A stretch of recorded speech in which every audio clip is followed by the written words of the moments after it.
Hi, my name is Alyssa Mistretta, and I'm going to be doing my author discussion on W.E.B. Du Bois.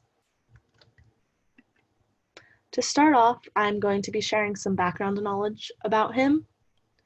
He was born on February 23rd, 1868, in Great Barrington, Massachusetts, and he was a Black protest leader, and he actually was the most important Black protest leader during the turn of the 20th century. According to the reading, he was called the founder of Black Studies in American academic life. And in 1910, during the Niagara movement, he created and was a big part of the National Association advancement for colored people. I'll discuss more about that later in the presentation, but he was a very big contributor for this organization. Next, I'm going to be sharing his education, and I admire how much Du Bois, how educated he was, as he is a very prominent intellectual. Um, to start, he went to the University of Fisk in 1885, where he received a bachelor's degree. He then went to Harvard University in 1888 and received another bachelor's degree. And he actually was the first African American to receive his PhD in 1895 from Harvard University. He got married and then he went to teach at the University of Pennsylvania. And this was like his first true experience in the South with dealing with like Southern racism. And he wanted to do research, and there he did research on the Black people of Philadelphia. Next, I'm going to be sharing some of his work that I thought was significant that he produced. Um, in 1899, he produced the Philadelphia Negro, and this was actually the first case study of a Black community in the United States. I thought that was really interesting. In 1903, he produced probably one of his most significant works, and that was called The Souls of Black Folk. And in 1903, this was in 1903 during the turn of the 20th century. Um, he really emphasizes and brings to light the term double consciousness in The Souls of Black Folk.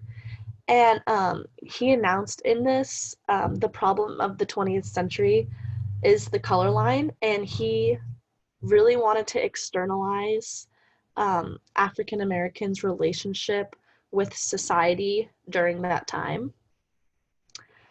He then produced a poem in 1906 called The Litany of Atlanta, and he wrote this due to when there was a violent outbreak in Atlanta against Black people. And as I continue on to talk about how he was the editor of The Crisis, in 1910, he was part of and helped organize the National Association for Advancement for Colored People, and he was the editor of this monthly magazine, which was called The Crisis. And I thought that was really cool how he not only like helped create this organization, but was a big part of it as well by helping edit this magazine. He also, in his second novel I wanted to discuss in 1928 is called The Dark Princess, and his main goal stated on the back of the book in quotes is people of color unite against white imperialism. And I thought the reason why I brought up all of these different works is because I find it extremely intriguing, the amount of stories, poems, and novels Du Bois produced, and the story behind each one.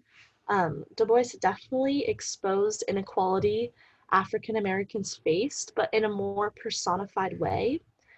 And he uses different viewpoints from like a white man's view and a view from an African American. And I really love how he shared different viewpoints so that people could see like different sides of it. Next, I'm going to be sharing Du Bois's achievements. The first one I'm going to talk about is the talented 10th. And Du Bois announced the term the talented 10th because he wanted to put emphasis on the need for higher education, as Booker T. Washington made a deal called the Atlantic, was part of the Atlanta Compromise.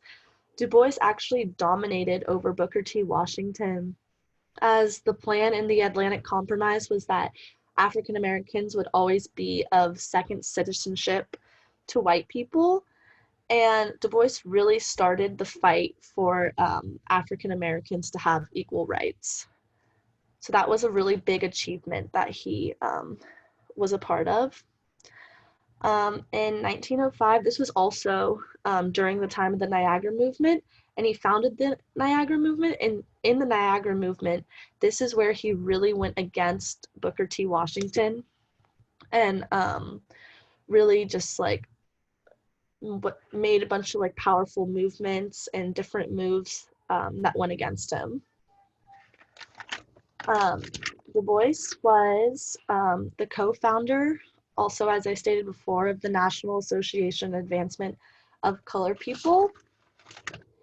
And one of the next achievements that I'm pointing out, I think is a really big achievement that he was a part of, was the term that, as mentioned before when I was discussing one of his works, The Souls of the Black Folk, was the term double consciousness. And I am bringing an emphasis back to it because Du Bois really publicized the term double consciousness, as it displays that he was such a prominent intellectual, because in the Harlem Renaissance, many writers during the Harlem movement alluded to Du Bois's ideas and views. So that just shows how much of like a significant figure he was, as other people were like alluding to him and really looked up to him and his words and the way that he publicized things. His next achievement was he published Black Reconstruction in America in 1935.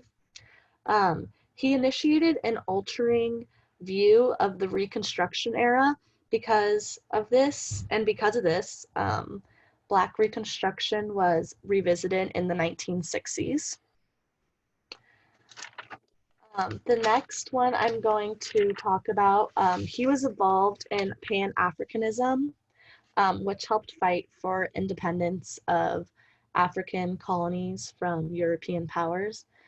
And he helped organize many Pan-African congresses around the world, and many knew of him, in quotes, as the father of modern Pan-Africanism. And the last achievement that I'm going to discuss that Du Bois achieved was the recipient of Lenin Peace Prize 1959.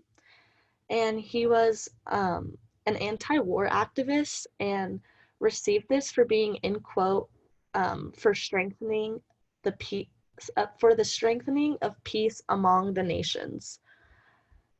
So this prize was a really big prize for him, and I think that Du Bois was a very prominent intellectual that like so many people looked up to and like took, like as discussed before, like alluded to his viewpoints and ideas, and throughout his life he made so many like significant achievements. And I'm really glad that I got to learn so much more about him and all, because I would have never known any of this before. So I'm really glad that I got to have him as my author to discuss. Thank you.